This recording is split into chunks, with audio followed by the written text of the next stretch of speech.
Ու ես հիմա հասկանում եմ, այս վերջերս էլ բանը, ինչ վերնագրեր են տարածում, վարչապետը, չգիտեմ ինչի հենակետային քոլեջի շենքը նվիրել է իր դստերը։ Այս մարդիկ ամբողջ այս հիմա քանի որ այս ապօրինի գույքի բռնագանձման 4 ուղղությունները ակտիվացել են, իրանք մի խնդիր ունեն ցույց տալու, որ մենք իրանք նման ենք։ Իրանք մի խնդիր ունեն, իրանք արդեն չեն էլ բանանում, ուզում, չեն էլ փորձում ապացուցեն, որ իրանք թալանչի սրիկա ստահակ են, կներեք այս բառակապակցությունների համար։ Իրանք հիմա ուրիշ խնդիր են դրել, իրանք վարչապետը Ֆրանսիայում 3 միլիոն բանով եվրոյով տուն է գնել։ Ասենք մերկու դաշնակ մաշնակ կա Ֆրանսիայում, տանում են 3 եվրոյով կայք են բացում մի շաբաթանոց, մեջը ինչ զառանցանք ասես դնում, դե արի ապացուցի, որ ասում եմ, այս մարդիկ Քոչարյանա սերժական ստահակ զանգված էլ չել փորձում ապացուցի, որ իրանք բան են։ Եվ մենք կոռեկտություններ պահելով սխալվում ենք։ Օրինակ մենք չենք արձանագրել պաշտոնապես, որ Ռոբերտ Քոչարյանը կաշառակեր է։ Եվ դա արձանագրված է դատարանի որոշմամբ։ Որովհետև մարդը գնացել է իր դեմ կաշառքի գործը,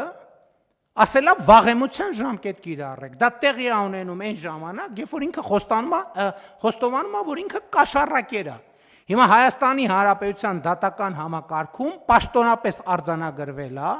որ Հայաստանի Հանրապետության երկրորդ նախագահի պաշտոնը զբաղեցրած անձը կաշառակեր է։ Թողնան դատի տան։ Հիմա սրանից հետո ես երբ ելույթ ունենամ Ռոբերտ Քոչարյան անունը հնչի, ասելու եմ կաշառակեր Ռոբերտ Քոչարյանը եւ այլն եւ այդպես շարունակ։ Լավ, ամեն ինչին չափ կա, սահման կա։ Ամեն ինչին չափ կա, սահման կա։ Վարչապետը վիլա է առեբանում։ Իրանք էլ չեն ժխտում, որ բանում Հունաստանում բան կղզի ունեն։ Իրանք այլևս չեն կարա պաշտպանվեն, որ իրանք թալանչի կաշառակեր են։ Իրանք ուզում են ցույց տան, որ դե իրանք էլ են, իբր մենք էլ ենք թալանչի կաշառակեր, չեք հասնի այդ նպատակին։ Որովհետև ամեն մի անհեթեթության հետևից գնան, եւ իմիջիայլոց այս անկանոն շարժումներն էլ կապված են այս գույքի բռնագանձման, այս համակարգերի։ Իմիջիայլոց համայնքային շահի պաշտպանության այս օրենքը ընդունվել է 2021 թե 22 թվական։ 2023 թվականի ապրիլին բան։ 23-ին ժամանակներ։ Հա, ու որովհետև մենք ապօրինի գույքի բռնագանձման համակարգ, այսինքն մի քանի համակարգեր ստեղծել, մենք է նկատեցինք, որ մի րոպե ժողովուրդ ջան, մի հատ հսկայական շերտ դուրս ամանում, եւ այդ շերտն է նա, որ համայնքները կղզիացած, այսինքն ըստ էության վերահսկողության մեխանիզմների բացակայության պայմաններում, իրանք ինչ ասես սեփական բادرանով ով պետք է զբաղվի։ Եվ այո, էլի մեծ դիմադրության պայմաններում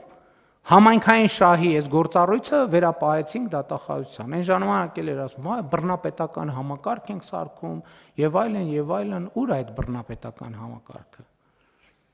Ուր այդ բռնապետական համակարգը, ընդ որում միջազգային բոլոր բաներով, ռեսուրսներով Հայաստանի Հանրապետությունը ժողովրդավարական երկրների ցանկում է, շարքում է եւ ամրապնդում է տեղը, շատ կարեւոր է։ Եվ ահա այս ամեն ինչը կապված է ուղիղ սրա հետ, որովհետև երբ որ մարդկանց ձեռից սկսում ես գույք բան անել, գույք վերցնել, ապօրինի թալանված գույքը հետ վերցնել, եւ մարդիկ զգում են, որ մոտենում է, ինչ պետք է անեն։ Պետք է փորձեն, ցույց տալ, որ դե իբր մենք այս վերցնում ենք մեզ, Դիլիջանի մանկապարտեզը վերադարձրին, այո, ճիշտ է, բայց այնուամենայնիվ այն հենակետային քոլեջները,